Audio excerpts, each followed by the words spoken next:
Welcome to this tutorial. In this tutorial, I'm going to show you how you can fix your Facebook application, especially if it is showing you some errors or it is not working properly.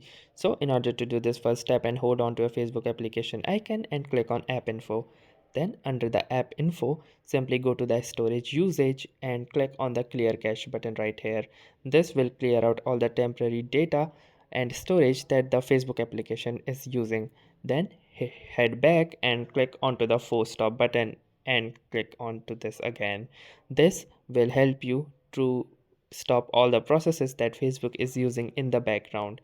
Then try to open your Facebook application again and check whether this has resolved your issues or not. And if that did not work, you may also try to reboot your device and hopefully it will work. So that's it for this video. I will see you in the next one. If you like this video, make sure to hit the like button as well, comment on this video, share it, and don't forget to subscribe to our channel. Thank you for watching and have a nice day.